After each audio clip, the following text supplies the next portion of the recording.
I must say the company I worked for were very understanding at the time and very and gave me a lot of space and time to do what I needed to do. But of course, my attitude at that time wasn't that I needed the company to do anything for me. I was committed to my career. I was committed to doing the best job I could. And if I needed to take care of things at home, then that was something I did outside of work. And I tried my best. I tried everything I could to make sure that the two didn't compete with each other.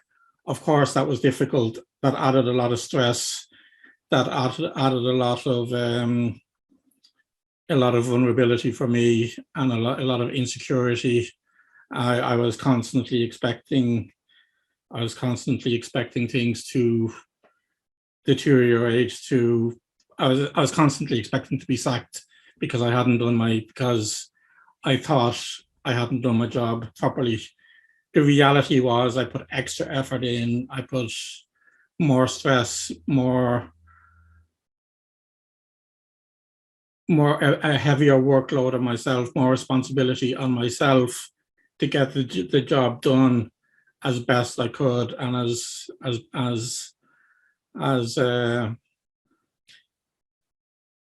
in a way that I felt was perfect. Perfectionism was at the time a major issue for me. If things weren't perfect, then they weren't complete, they weren't finished. So eventually, after my wife was moved to a nursing home, after I couldn't care for her any longer, I moved into a new relationship. And of course, that put a lot of different type of work-life pressures on, different types of demands. And all the time, I was trying to manage the company, to guide the company through what was at that time a severe downturn for the company. Revenues had plummeted and work became scarce. I, as the finance director, spent many evenings, many late nights, many sleepless nights worrying about how we were going to pay employees in a given week. Of course, I spent a lot of time worrying about my career and about doing the best and being the best I could within that career, but I was neglecting things at home. I often describe it now as I was watering the weeds of my career, but neglecting the flowers of my home life. In that new relationship, we had 2 children, and in some ways, due to my neglect of home life and my focus on my career, we lost one of those children. So that was obviously a major setback for me, and that caused me to finally listen in a very strong way to what the universe was telling me. The universe was telling me there's more to life than work. It was telling me look after the flowers, let the weeds look after themselves. It was telling me to take a different direction in life, which I have now done. So with that, I'm just going to start a very brief presentation. I know you guys are on lunch, and the last thing you want to do is look at the presentation. So I do promise you this is very brief, and it gives you some of the things I have done in my life, some of the things that have worked for me in managing stress and becoming more resilient to criticism. Okay, so I've spoken about my move from the corporate world to coaching. That happened finally last year at the beginning of the pandemic. Obviously, decisions were being made by companies at the time with a view to how the pandemic would affect their world, and the opportunity for me to take redundancy came up, which I finally did. I spent a year between then and now preparing. I completed a master's in coaching, and I've completed multiple other courses in neuroscience, in psychology, and in lots of different areas that all play a part in my coaching role, in who I want to be and who I'm determined to be as a coach. So I'm finally launched my business in a full-time way about 2 months ago. Part of that process was hiring my own coach to guide me through the process and guide me through the mindsets and beliefs I had about myself and about my coaching. So that was my first step to launching my business, and I can now happily say that I have a growing coaching business, and I'm delighted to have that.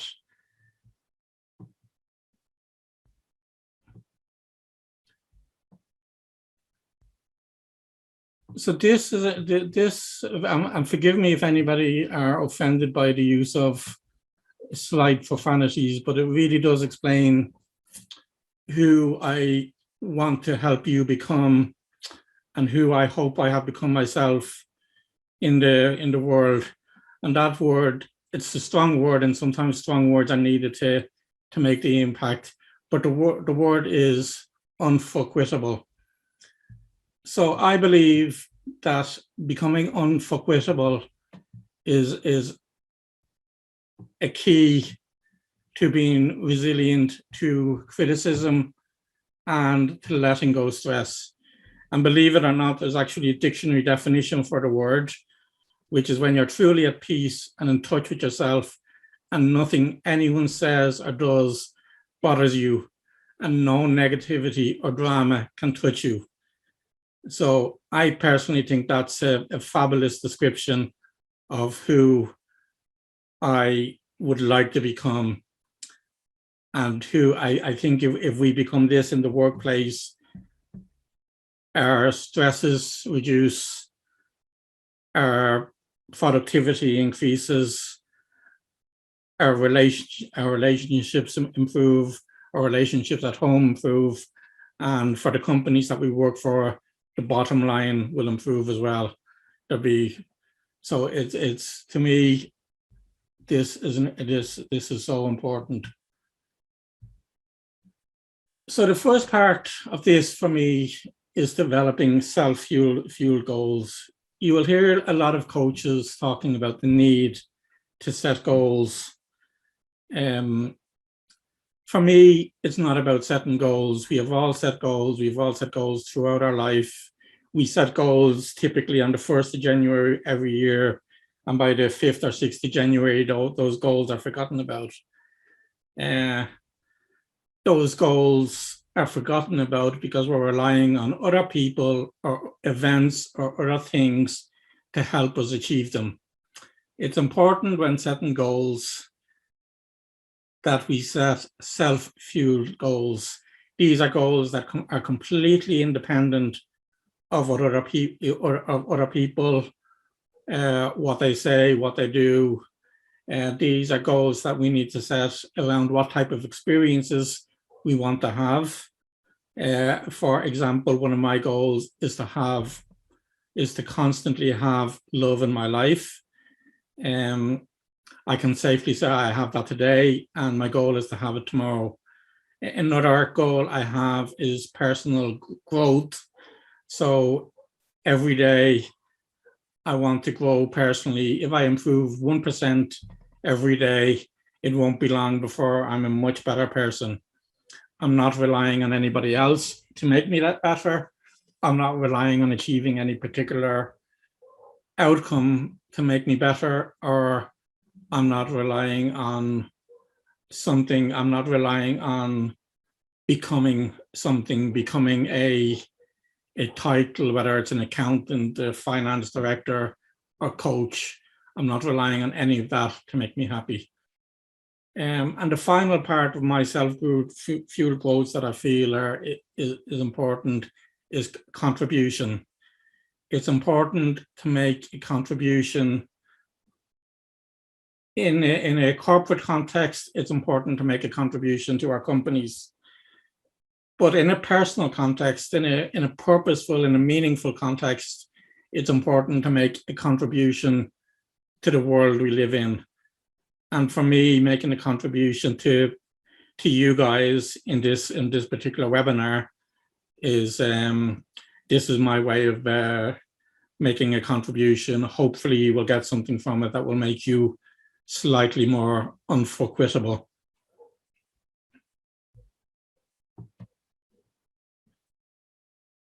So making the whole, again, we all have had bad things happen in our life.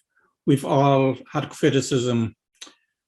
I can safely say that most people, unless they have some psychological condition, most people take criticism personally.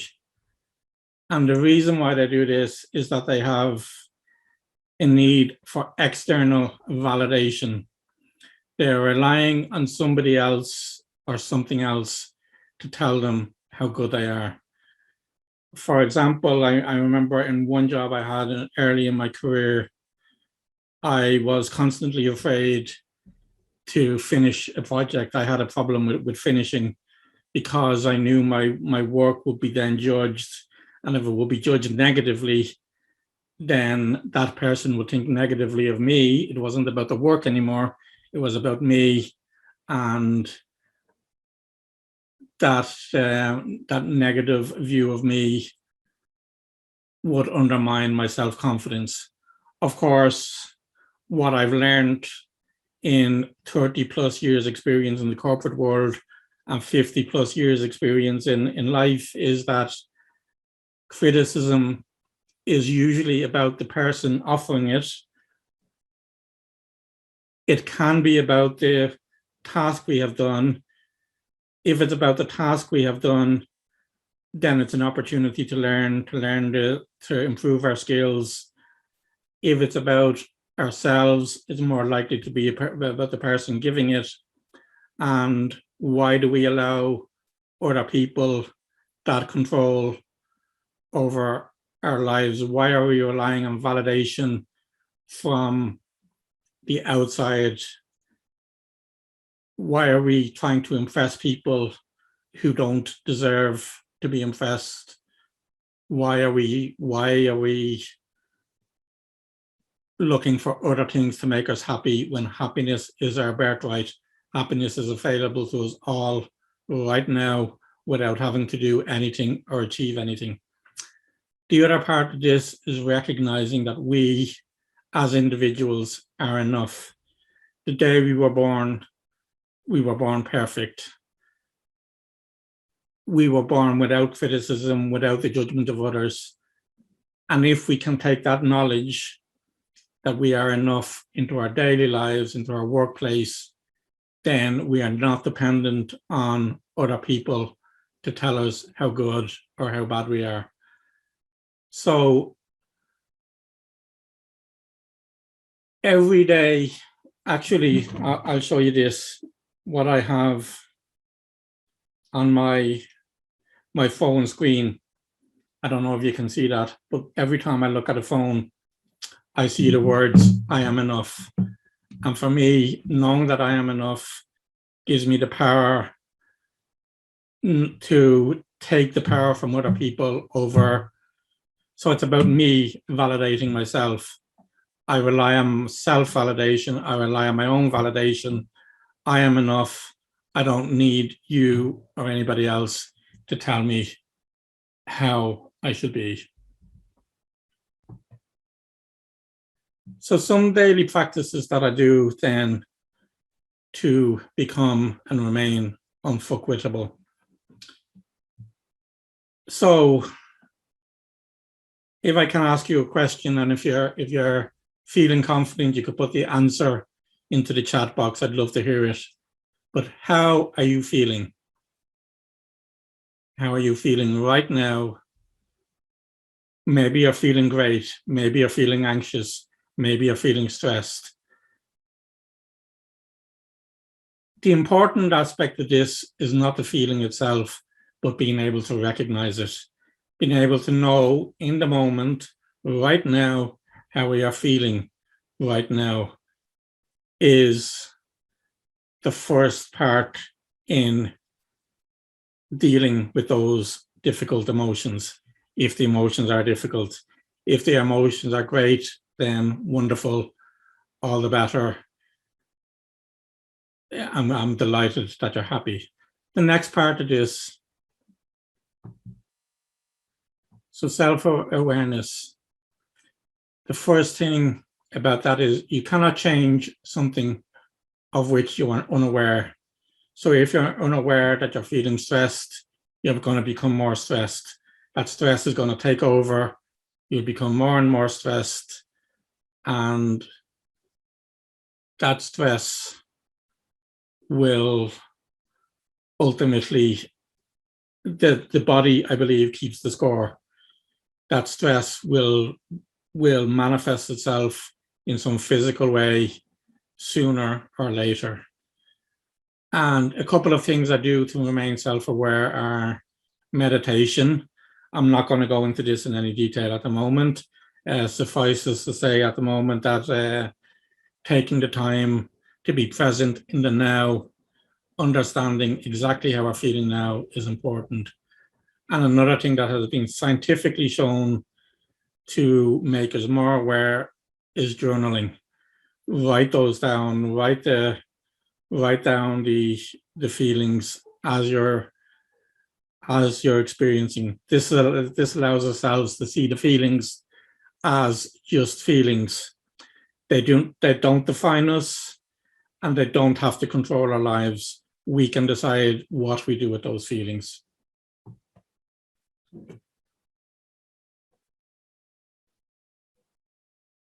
Who knows where this quote is from? Between stimulus and response is a space, and in the space we have the power to choose how we react. That's a famous quote, and I'm wondering if anybody knows where that quote is from. I'm asking because the name escapes me at the moment. Basically, taking that space between the stimulus and the response allows us to decide how we are going to react. And it allows us to examine how our reactions are now. Do our reactions serve us well? Do they move us closer to our goals or further away? It's common for people to react with anger to certain criticisms or stimulus. It's helpful. We've all heard of the take a breath and count to 10 before we respond. And that really does give us the space between stimulus and response. And it really does decide if we want to respond with anger, with assertiveness, or just ignore the stimulus. So we do have a choice. We do have the ability to make that choice. Sometimes in heated situations, it can be difficult to have the composure, to take the space, to clear the brain fog, to allow us make that response. So journaling is another practice. Again, this is something that is important in helping us build self-awareness. It has been shown to elicit greater self-awareness with non-judgment and greater understanding. So if we write it down, if we name the pain, we begin to heal it. So journaling is something that I would recommend to do, particularly when you're stressed. Understand what's causing the stress. Is there an insecurity behind it? Is there a desire for external validation behind it? Is it a stress about regretting the past or predicting the future, which is unpredictable? Another choice we get to make is how we see things. It's not important in life. It's not important what happens in life, but the meaning we put on it. And sometimes we don't know the time if something will be good or bad. We can train our brains to see things positively. I think in a LinkedIn posting recently, I told a story of a man who spent his life savings in buying a horse. And as soon as he got the horse home and put it in his field, it ran away, and the man thought it was gone forever.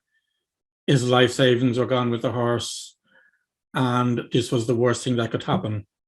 Until a few days later, the horse came back bringing a herd of mares with it.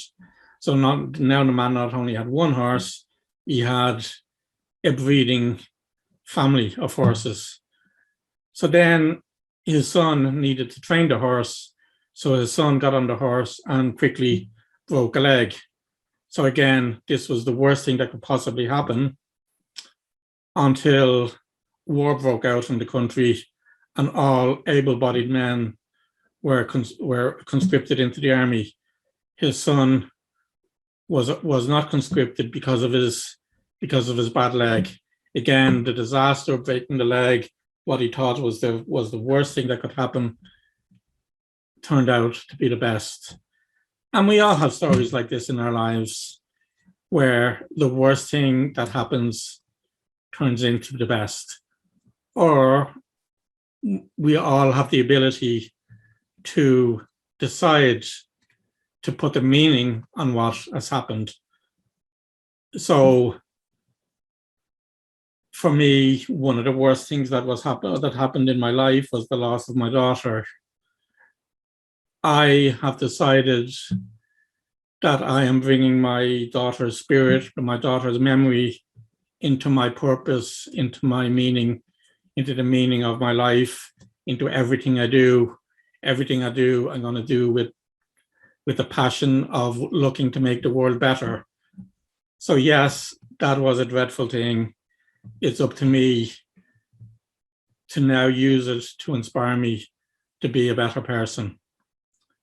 So before I move on, I'd like to invite questions.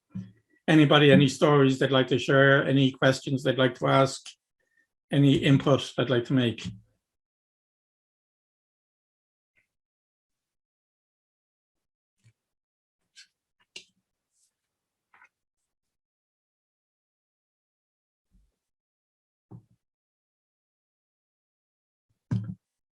I'm so grateful for you all for attending today, taking time out of your lunch or your busy days to attend, to listen to me talk about my life's passion and my life's purpose. I believe as part of our response to stress and to criticism, cultivating a mindset of gratitude, we attract more to be grateful for. We feel better physically and train our brains only to see the good things in life. So we set up a confirmation bias. When we only see the good things in life, more good things happen in our lives.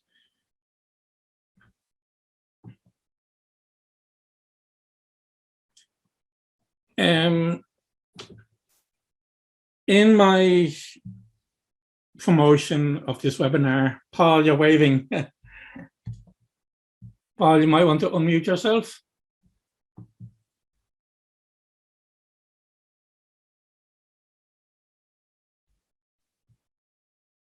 Okay, let me.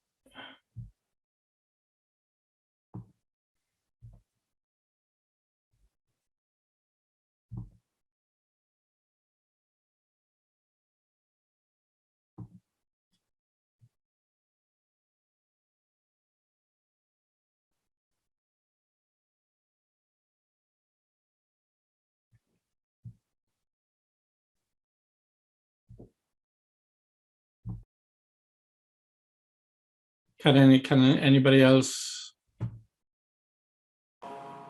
Okay, I hear now. Can you hear me now? Yes. Hi, Paul. Good. Thank God for that. Listen, William, the main reason I'm on the call, I know you a long time.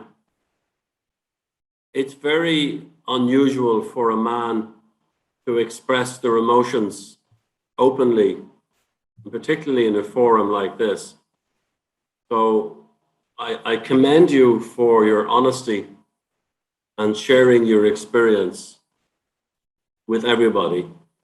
But I want to pick you up on something because you mentioned the loss of your daughter, and you suggested at the beginning that you had a role to play in that because of your distraction of business. I don't believe that to be the case. I believe that given the circumstances, that possibly was going to happen anyway. And I just feel I need to say to you as a friend that, you've been an amazing man and you're a great family man. And I think it would be wrong to leave it just left there the way you had said it. Okay? Well, thank you. Thank you for that, Paul. That's, I suppose what that does indicate is that we all carry baggage, and it's important for us to unpack that baggage if we are to become unfuckwittable. So your lesson to me today, Paul, is unpack that baggage. If I'm to bring that power to other people, then that baggage has to be fully unpacked. So thank you for that. Yeah, you need to, I mean, your honesty is the compelling piece, because you're not reading to us from a manual from Harvard University. You're reading it from your own life experience. And for people in business and people who haven't been through some of the horrors you've been through, I think that's one of the major assets and one of the major things you can bring to everybody is how you dealt with it. And that's why I wanted to come on the call today. I've known you a long time. You were a brilliant person in APC, and I was delighted to be able to help you. And if I can help in any way with my business to sponsor something in a memory for your daughter or for whatever you might do, you only need to ask. So I just want you to know you have a lot of friends and a lot of support, and your business will take years to grow properly. I know from experience, but keep at it. You're doing all the right things. Thank you, Paul. And I've been threatening to buy you a coffee for some time now, so I'm going to do that. So I'll be in touch very shortly. I think it'd be nice to meet up here. Just a coffee. People in person after the last 18 months we've had. I know. So I think all I'd be saying to you is you've got a great group of people there. I'm looking at some amazing people on the call, and each of them in their own way respects you. And I'd be interested to hear other people's views. I'm sure other people have different life experiences, but for me, it's your bravery and your openness and honesty. Most men wouldn't do it. I can't do anything else, to be honest. That's the only way I can answer that. Thank you for that, and I can't be any other way. So in some ways, it's not brave, it's just who I am.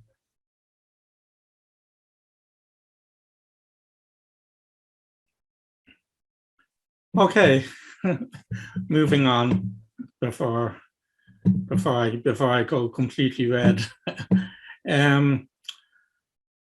So hopefully you will have had something out of this course. Just to say to you that I understand in the corporate world, you may be feeling unheard, and you may feel that your efforts are being overlooked. Your stress levels may be rising, and you're wondering if they'll ever return to a normal level. Your frustration is making you doubt yourself, your confidence has dropped, and you're starting to feel like you're no longer with the trajectory that they're on. You're starting to wonder if you'll be fired or if you leave first. You're possibly becoming more irritable with your team and your family, and they can feel it, and you're taking your stress home. You feel like you're losing control. It feels like there's no way out. Then amping up the amount of effort you're putting in, so you can finally be recognized and seen as the asset you are. You see, most people get stuck in this loop of constant frustration and stress and try to fix it with more frustration and stress. I know you're not alone because I've been there. Over the years I've spent as financial director, I've seen hundreds of high-achieving executives perform under enormous pressure and stress and burnout. I knew something had to change, and I created a method that helps overstressed executives crush self-doubt, anxiety, and insecurity in the workplace and beyond, and take control of their happiness in 180 days or less. If this sounds like you, and you often feel overlooked and unheard, you want to feel more recognized for your work, take control of your happiness and of your life, and remove insecurities, self-doubts, the imposter syndrome, stress and anxiety, and no longer measure your self-worth by your skills, performance, and connections, then we should talk. I have 5 spaces available in my one-to-one program aimed at helping high-achieving and overstressed executives to work with me one-to-one so we can crush that self-doubt, anxiety, and insecurities in the workplace and beyond, and take control of their happiness. I have a 6-month programs in which we will create a vision for life and career you desire. We will look at implementing a strategy for coping with stress, achieving your goals, and executing your vision without sacrificing your health, family life, or values. We will look at shifting your beliefs that are keeping you stuck, feeling inadequate, stressed, and irritable. We will look at developing the skills you need to thrive in and outside of the office, increasing your energy levels, well-being, and bringing a sense of calm, satisfaction, and happiness. So as soon as this call is over, I committed that I would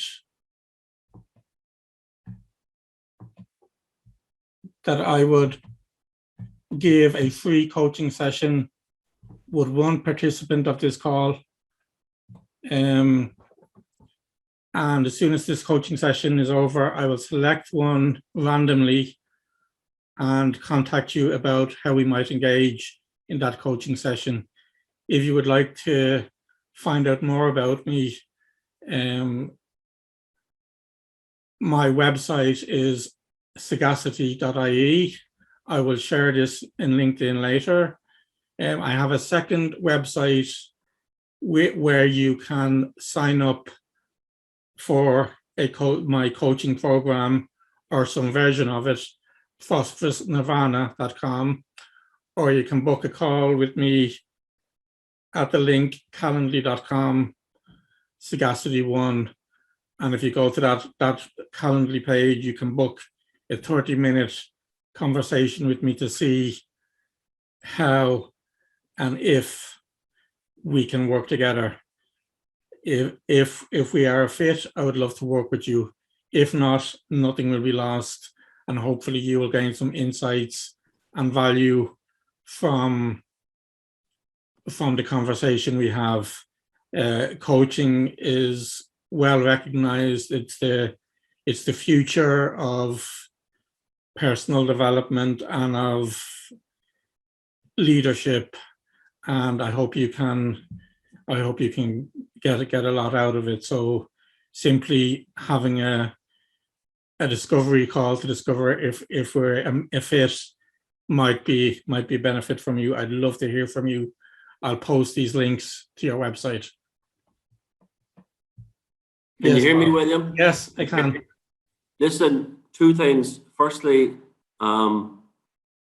there's been some cracking comments made on the chat line while you've been working away. So it's impossible for you to control the meeting and keep an eye on all the comments. So maybe for your next call, you might have sort of somebody supporting you who can keep you updated with some of those comments. But one or two of the comments are fantastic, and you need to be aware of them, about people all needing to have validation from other people's stories. So one of the ladies there, I can't remember which one it was, said so, and it was very well put, about the key thing is we all have self-doubt and we're all not sure if we're on the right road. So the best validation is from other people who are in the same boat. So your witness is useful in that regard. And I did notice that, was it Claudia Kaldenbach? What a beautiful name, my goodness. Claudia had her hand up at one point to ask a question. I'm not sure if you did, Claudia.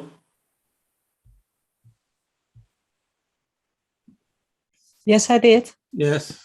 But I've Claudia. sent William a direct message. I'd love to ask a question if there's room for Okay, it. So absolutely, love to hear it. yes, because all of your experience in the corporate world, William, I'm curious how you look at how people are supposed to perform in the corporate world. They are recently I talked with a friend of mine. She told me that the results of their colleagues are in the open, and they have to perform. That entire culture of performing and the fear of failure, how to best deal with that. I was wondering about your professional opinion in this.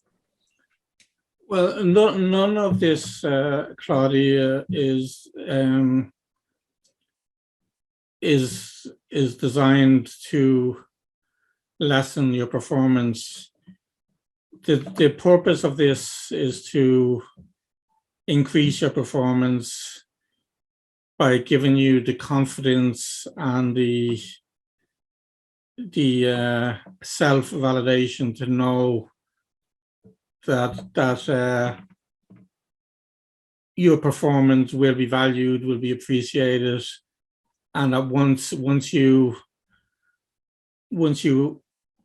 perform the task that is required of you, that you will get the proper recognition for that.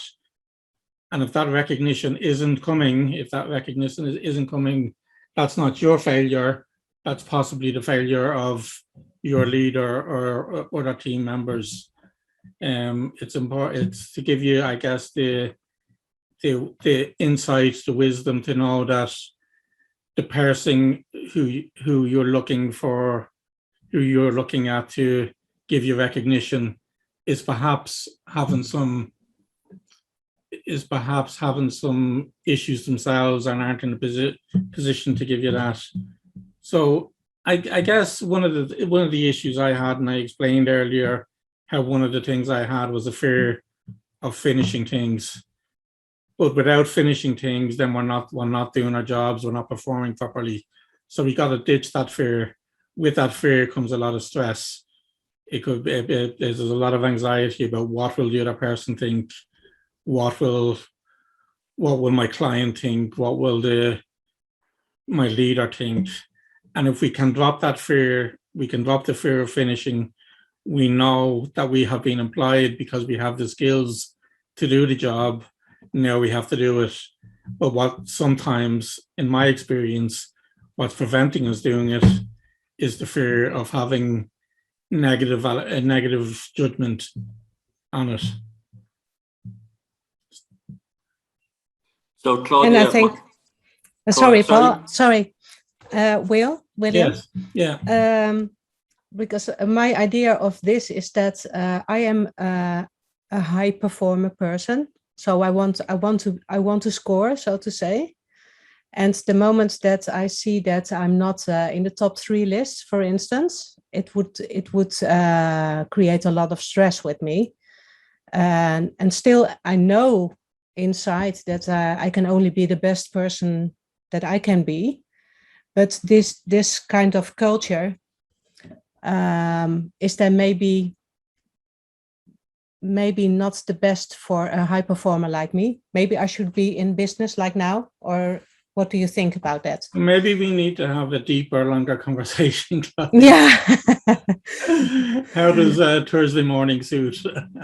Okay. Well, I've booked a call with you, and I'm really looking forward Perfect. to it. I think you are the person to help me. So thank Great. you for that. Okay, I'm glad to hear that, Claudia. Thank you.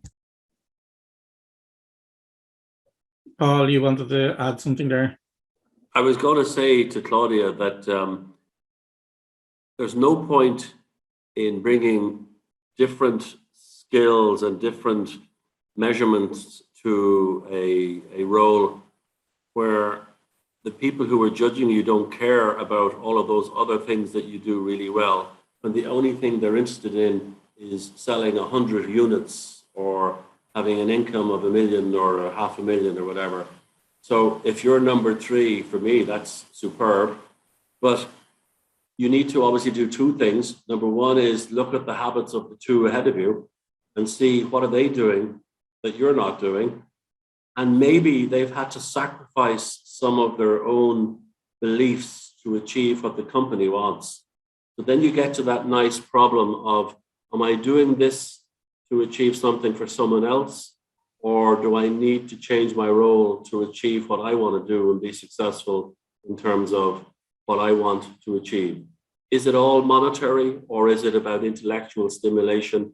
All of these things have to be factored in. It sounds to me like you need a blend of all these things rather than just one is getting the widget number of 10 units or 100 units or €1 million or whatever. Yeah, for me, it's about what William started with, that perspective of being able to make an impact, being able to grow. So more looking at how to become the best person that you can be. And I think that's what it should be all about, and not compare yourself to others. But at the same time, I think the corporate culture, if it's like that, it would make it difficult to become the best person you could be, because you're being compared in the open just on one aspect of your being, and that's what you sell, so to say. Yeah, so your production. So I think it's a great thing that we don't just look at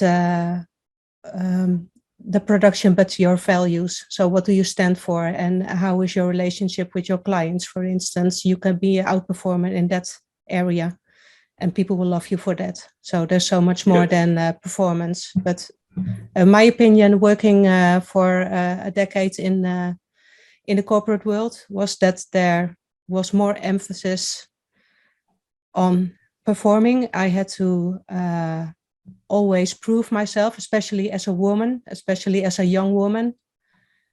And that gives a lot of pressure and stress. So it would be great to be coached by someone like William in that.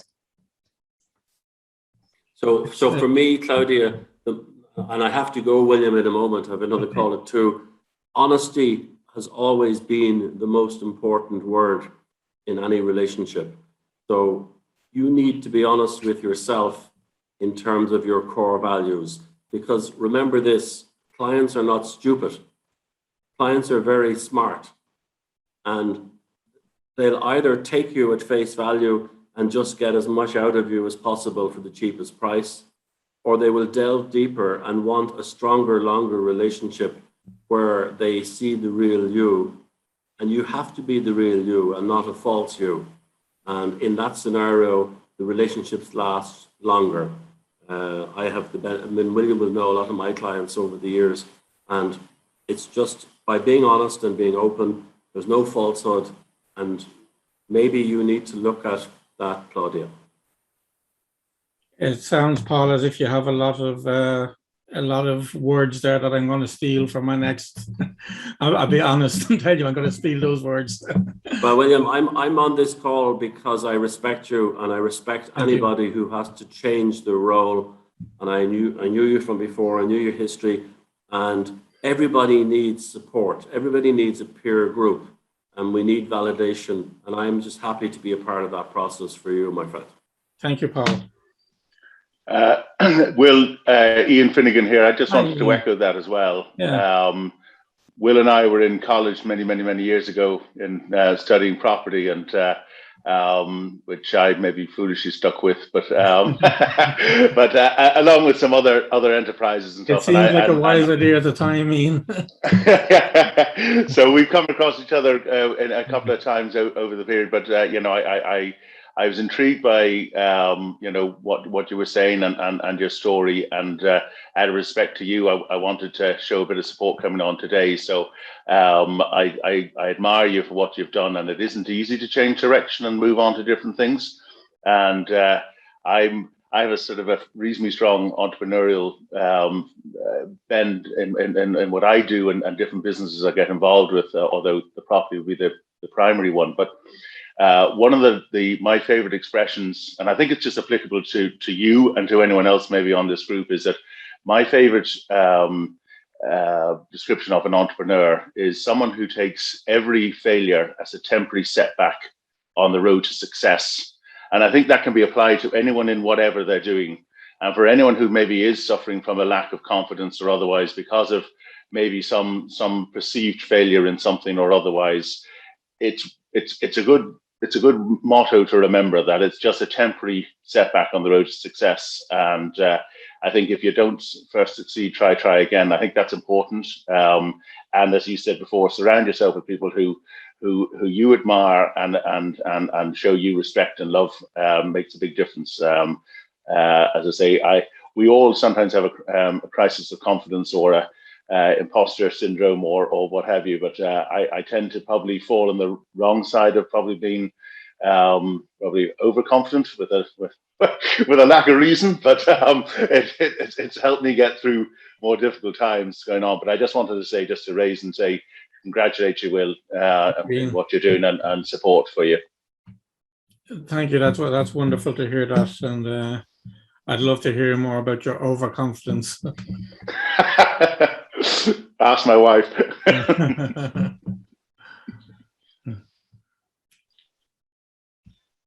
Okay, so that's all I have to say. Thank you again for taking an hour out of